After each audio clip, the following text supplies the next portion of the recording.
welcome back to part 2 of my Q&A. If you'd watched part 1, you probably know that I've just continued to vlog this because I've got the same clothes on. But baby's at nursery and you've got to make hay while the sun shines. So straight on to my next question, which was from Lisa Jane, and it says, tips for Pinterest, please. So, well, I would say Pinterest is not my strongest social network and is probably the most ignored of mine.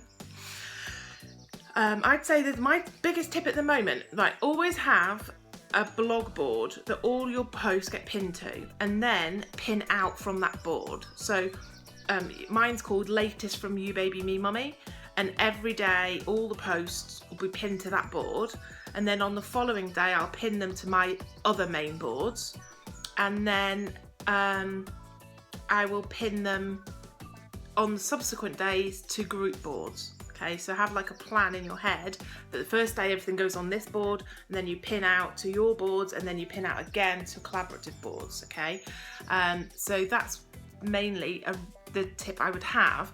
But I always forget to pin my blog post because it's another thing and I can't remember. So I would use, I've just set up If This Then That, and it takes the first image from your post. So you have to make sure that you've done a pin worthy image as the first one. So instead of doing, I used to do a little one at the bottom, which is exactly Pinterest size, and say, if you like this, pin this. But now what I do is do a big image, so it's still vertical but really large, because Pinterest will just shrink it as my first image if it's a pinnable post. So if it's like blogging tips or something, and then If This Then That will pin it to that board every day.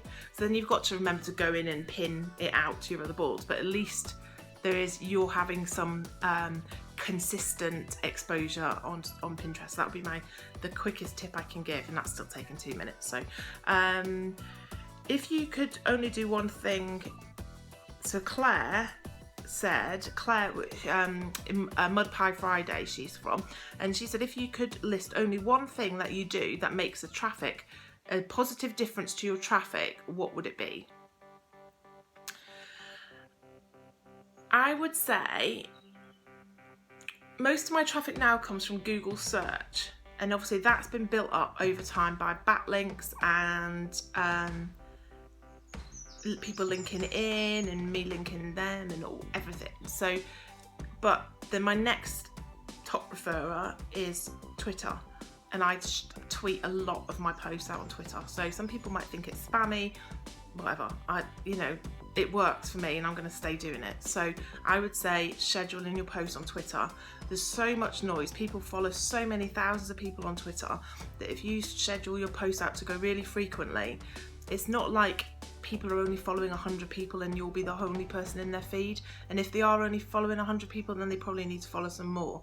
So I would say probably scheduling, or let's broaden it and put social sharing, I would say, sharing my posts. And also there's other things like building a community and all that, which is great, but if I could pick just one thing, it would be social sharing. Thanks, Claire. The next one is, Tori said, which has been your favourite post and which has been the most popular? Well, I've already answered that in part 1. So my favourite probably would be blogging is a full-time job, just because, and also I'm a bit gutted about that because it got corrupted, and then I had like 250 comments on that post and all the stats that go with it, and I had to copy and paste the post into a new post and get rid of the old one, so it's all gone. So all my stats are wrong, and so yeah, so that is still my favourite one, I suppose, or Mark Warner Baby. And the most popular it still is, blogging is a full-time job. It just doesn't show that on my stats anymore. But thanks for the question, Tori. Kerry Norris, how did you learn to take such fantastic photos? That's so nice.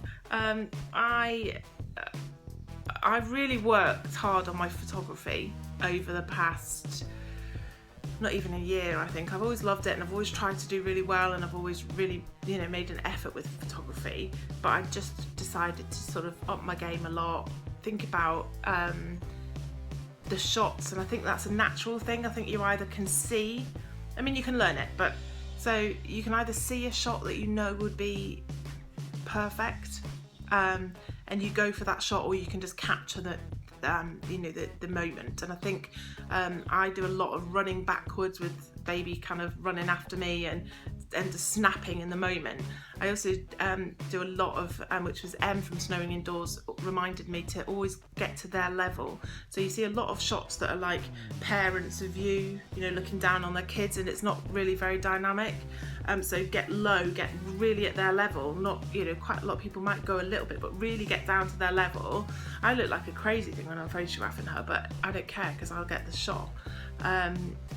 Even looking up at her would be a different perspective. So I have actually written a post on Tuesday about my top photography tips, so I'll put that in the link so you can see that one. So the next question is, what are your favourite things to blog about? Well, I like my blog because it's really open. I think I can blog about anything I want. I don't really feel I'm constricted, and that's what I like. So I like blogging about the two main things would be our family life and our experiences and holidays and days out and things, and our special moments, and blogging. I enjoy blogging about blogging. So that's that one. And then Anna, there's a question from Anna or Anna, I'm not quite sure how you say it, am I familiar with Wix? And I'm not, I'm afraid. I wanted to just answer that in case that you were watching this and you thought I just ignored your question, and I don't know it. So I used it very briefly for an old website years ago, but I don't know about it, sorry. So next question is Claire also asked, have you got any Pinterest tips? And I've just answered that at the very, very start of this vlog. The next question is from Casey, who says, what are your best tips for staying focused and getting everything done when it feels like the workload is never ending? Well, it's like, have you been a fly on the wall in my house? This is what I always feel like. And you have to, I think if you've got a lot of work to do and you love your job and it is your job, then you have to just get stuck in and just get it done. I would say all my tips are things that I don't do. So would be like shut all your social media windows down and really focus on each task at a time. What I would say is really don't try and multitask. Researchers found that we are pretty rubbish at multitasking properly. So just do one task, be really task focused. Do one task, get it done, do the next task, get it done. I've actually just started, I'll have to find it here, my bullet journal. So I am hoping that will help me stay a bit more ahead. So I've got this so far. I write on loads of notebooks and it then just gets crazy, and then I've got notebooks everywhere. And I did make a planner a while ago that I put on my blog, and it was too big for me to use properly. So I would say hopefully a bullet journal is going to be what's going to keep me really on it, and just focus on prioritise. Obviously you've got 20 posts that need to be written, figure out the deadlines for each one of those. Ask the PRs also. So sometimes PRs won't say a deadline, but it's good to always get them to say a deadline or a rough time that they want it, so that you can then schedule it. Obviously if you can then do it earlier, that's great, but at least then you know. So hopefully, Casey, bullet journaling is going to be what's going to save me. Next question is Georgina said, what do you enjoy most about blogging? I'm just gifted, I'm just blessed. I'm blessed to do this job. So I've always loved like a project, like getting a notebook and doing a project, whatever. Sorry, I kicked out my back. So doing whatever it might be. So like I used to love being an events organizer because I was organising a whole project. And blogging is like a project, and it's like loads of little projects within that. So this sounds so bizarre, but I love organising stuff. I love working for myself. I love being able to sit to work in my living room with my daughter at nursery, and then she'll come back and we might do something together for the blog, or not. But it's just the best thing to ever happen to me, apart from my family and my friends. But then so many of my friends have come from blogging. So my best, 3, 4, 5 even of my best friends are bloggers, and I've met through blogging. So all of it that answers the question, Georgina. Samantha said, thinks she's stressed mummy. Said, which social media platform do you find best to promote on? That would be Twitter. I've answered that kind of in a roundabout way earlier. So Twitter is best for me, but not the one I enjoy the most, but still the best. Alex Pierce says, how long were you blogging for before you became professional, in inverted commas? And what other jobs have you had? Well, my other jobs, I've answered that in part 1, so I'll put a link in and then you can go and listen to that. It's quite complicated. And I think it was probably about 4 months before I made any money, and then I'd say it was 18 months till I was, making a proper wage. Next question. Lisa Cornwell, who's Mummy Scribbles, or Mama Scribbles, sorry.